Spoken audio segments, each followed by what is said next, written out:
A Bolívia realiza eleições chamadas históricas. Não à toa. Depois de 2 décadas, o governo do Movimento ao Socialismo, o MAS, não se perpetuará no poder. Muita gente, quando pensa nos governantes bolivianos, vai ter Evo Morales na cabeça. O MAS é, de fato, o partido de Morales e atualmente a presidência é ocupada pelo sucessor e ex-ministro da Economia de Evo Morales, Luiz Arce. A informação é a seguinte: mais de 8 milhões de bolivianos compareceram ontem às urnas no domingo para eleger presidente e vice, 130 membros da Câmara dos Deputados e 36 membros da Câmara dos Senadores. Para o período 2025-2030, é quando vai ser o mandato. As eleições presidenciais vão para o segundo turno, que acontece em 19 de outubro de 2025. Os candidatos, Rodrigo Paz Pereira, senador pelo Partido Democrata Cristão, é o candidato mais votado na primeira volta, no primeiro turno das eleições presidenciais da Bolívia. Ele obteve 32,14% dos votos válidos. Quem mais vai para o segundo turno? Jorge Tuto Quiroga, que já foi presidente do país entre 2001 e 2002, antes do MAS com 26,81% dos votos. Nenhum dos dois chegou aos 40% com margem de 10 pontos de vantagem sobre o adversário para vencer no primeiro turno. Agora, o interessante é o seguinte: o confronto vai representar um duelo entre dois candidatos conservadores, Paz mais ao centro, Quiroga mais à direita no espectro político, mas ambos em oposição ao movimento ao socialismo, o MAS, do ex-presidente Evo Morales, que governou o país entre 2006 e 2019, e depois, claro, o MAS seguiu no poder na figura de Luiz Arce, ex-ministro da Economia de Morales. O fim da hegemonia do MAS, que comandou a política boliviana por cerca de 2 décadas, e não sem controvérsia, coisas que vão desde laços ao governo venezuelano e ao cartel dos sóis, o cartel estatal da Venezuela, até mesmo controvérsias envolvendo o Brasil. É também um polo de influência iraniana na região, quando se fala de cooperação militar com drones e ainda uma tensão com o Peru, que não foi pequena quando a gente fala dos índios Aymara e da base eleitoral de Morales, com acusações mesmo de interferência estrangeira. Bem, uma ala delicada, um momento delicado da política boliviana, conforme se pergunta também. Isso pode prosseguir. Da última vez que uma presidente que não era do MAS esteve no poder, Janine Áñez, isso resultou numa crise institucional. Para discutir o assunto, eu recebo hoje, aqui no Epoch News, no Epoch Times Brasil, o cientista político Carlos José León. Carlos é venezuelano, um especialista nas ciências políticas da América Latina. Ele próprio é também um sobrevivente do regime venezuelano que foi vitimado sob a fome causada pelo regime da Venezuela. Muito bem, a gente recebe hoje, então, Carlos José León. Uma ótima noite para você, Carlos. Muito obrigado por conversar conosco. Eu que agradeço, Marcos, pelo convite, a toda a equipe da Epoch Time por uma vez me convidar e conversarmos sobre a América Latina. Na verdade, agradeço muito o apoio.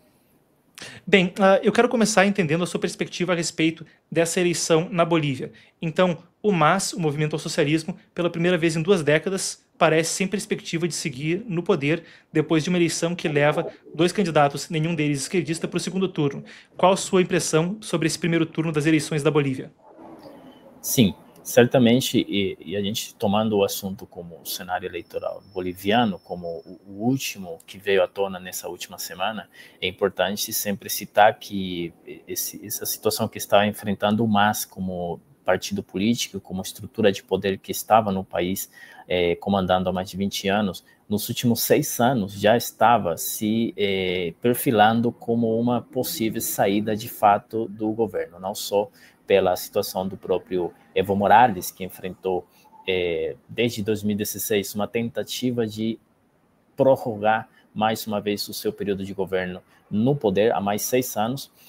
No poder, inclusive, chegaram a colocar como um direito humano que o Evo Morales governasse o país pelo 4º mandato, sino que já em 2019, quando sai do poder, e o Luiz Arce, mesmo tendo sido um apadrinado do Evo Morales, de todo o movimento de esquerda, começou toda uma estrutura de, não só acompanhado pela situação econômica e financeira do país, mas também política e ideológica entre vários núcleos do próprio partido, culpando o outro, o Evo Morales, o da base política do Evo Morales, culpando a Luiz Arce pela crise que a Bolívia estava enfrentando. Então, no último cenário eleitoral, a gente vê, em suma, todo o que esses duas bases poderosas que estavam nos últimos 6 anos comandando a esquerda boliviana decidiram para si, que é pactar uma saída estrepitosa do cenário político boliviano.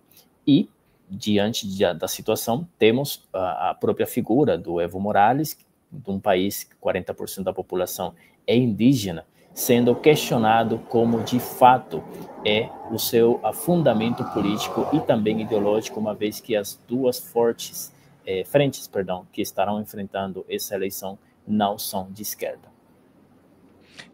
Carlos, uma das coisas que eu queria te perguntar também é que o movimento ao socialismo, claro, teve laços muito fortes com alguns dos outros regimes à esquerda na América Latina.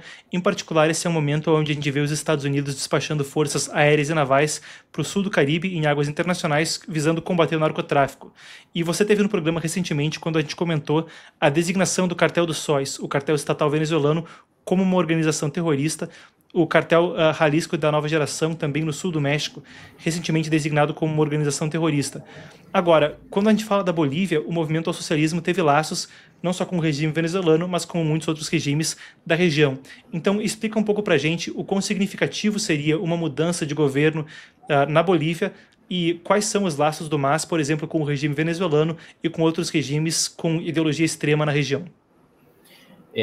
Muito boa pergunta, porque inicialmente, se a gente entende que há um movimento, uma virada ao centro ou à direita na política boliviana, entenderíamos que, por exemplo, instituições do Estado Democrático voltariam a atuar e agir em função de busca e apreensão de criminosos, uma vez que a colaboração da Justiça Internacional estaria novamente fortalecendo a colaboração da própria institucionalidade boliviana com a busca e acompanhamento das relações que os Estados Unidos pretendem fazer e comprovar de algumas células, tanto terroristas como guerrilheiras, que foram fortalecidas e financiadas pelo regime venezuelano através do Cartel dos Sóis ou Tren de Aragua. Isso seria um ponto bastante importante diante da situação que nós estamos vendo hoje. E bom, como você citou, nossa última conversa sobre a designação do Cartel dos Sóis como uma organização que financia o terrorismo, e ela mesma é uma organização terrorista, conformada por altos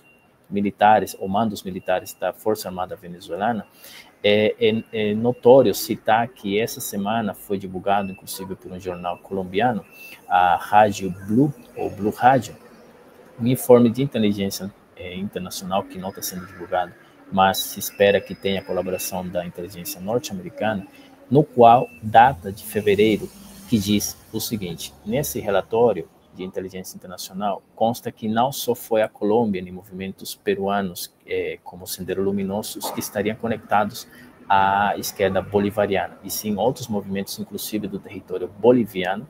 Volto a dizer, o informe é de fevereiro, não é dessa semana, que coincide com as eleições. Então, o que está acontecendo de fato no cenário América Latina, que é importante e que os brasileiros devem acompanhar, é que o que está sendo revelado nos cartéis dos Sóis e como vários estados protegeram essa estrutura a nível América Latina, não descartaria a participação do Estado boliviano na proteção de alguns dos líderes desses cartéis, não do Cartel dos Sóis apenas, mas também dos grupos guerrilheiros que operavam na região.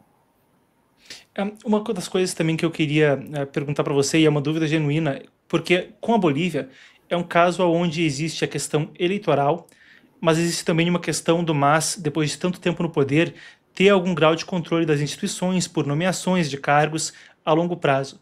Da última vez que houve uma possibilidade do MAS não estar no poder na Bolívia com a Jeanine Áñez, aí em 2019 e 2020, isso acabou sendo brutalmente reprimido. Houve até uma deposição da Jeanine Áñez, que é muito discutível, muita gente considera que não foi feita de forma legítima. Então, existe alguma preocupação nesse sentido, de que mesmo que o MAS perca eleitoralmente, possa haver alguma coisa no sentido institucional, ou que o MAS haja de alguma forma para que volte ao poder, que não seja pela via democrática, pela via legítima? Sim, não deveríamos nos surpreender, dada o histórico e o modelo, né? Aconteceu na Colômbia, se a gente for citar alguns exemplos paralelos, mas sim, há uma preocupação de que o MAS não aceite não só a perda dessa eleição, mas também a sua saída do cenário político. E lembremos que ele, na lei boliviana, existe um voto de 3% da população para que o partido consiga se renovar para a próxima eleição. Eles, graças, não sei se foi a Deus, mas eles conseguiram ter esse 3% como mínimo porcentagem de votos para poder passar a legalizar, digamos assim, o partido para um cenário futuro. Porém, a preocupação não só parte da estrutura institucional dos cargos que estão vendidos ao MAS pelo futuro. e sim como o Evo Morales pôde usar a sua popularidade ainda nos grupos de base política aqui no país, são bastante, são amplos. Lembremos que, graças à vontade dele impulsionar o voto nulo, chegou a quase 20% de votos nulos na Bolívia. Isso claro que é um cenário onde ainda as forças de esquerda respondem a Evo Morales muito mais do que se esperava, mesmo quando ele estava sendo e está sendo acompanhado uma investigação contra ele por um relacionamento que ele teria tido com uma menor de idade e teria engravidado a menina. Então, embora tenhamos uma figura política que está sendo amplamente questionada, a sua gestão levou, em companhia do próprio partido, a uma inflação histórica na Bolívia. Mesmo assim, não descartaríamos que o Evo Morales saia e aplique movimentos como os que aconteceram na Colômbia quando o Gustavo Petro queria impulsionar a consulta popular, mesmo o Congresso tendo rejeitado. Então, sim, dada que há um modelo de política aplicado pela esquerda radical na Bolívia, seria assim, eu acredito que talvez essa própria semana comecem com a própria narrativa de que o Evo Morales perdeu a eleição, que a eleição é uma fraude, como ele mesmo estava denunciando. Interessantíssimo, eu te agradeço imensamente por esclarecer pra gente. Até teve um episódio engraçado para quem estava acompanhando, a política na Bolívia, onde o Evo Morales foi para a corte para resolver esse negócio da menina menor de idade. Aí, o que aconteceu? O Evo começou com uma conversa que ele não estava conseguindo participar do julgamento porque ele não falava espanhol direito, porque ele era indígena. Aí perguntaram, tá, mas você fala o idioma aimara que a gente traz um intérprete? Ele, não, eu não falo o idioma aimara. Quer dizer, ele não falava o idioma aimara, o espanhol era o idioma nativo, então como é que não fala muito bem? Um caso aí sui generis. Bom, mas feita então a brincadeira, por favor. Um populismo que sabemos... os revolucionários, que de fato não são revolucionários, os pobres que viram ricos, mas se abandonam a pobreza, e os indígenas que esquecem até a sua própria língua, se ele de fato era aimara, não como ele disse. Bom, Carlos, um prazer te receber sempre, muito obrigado por esclarecer o assunto pra gente. Obrigado, Marcos. Boa sorte e bom trabalho.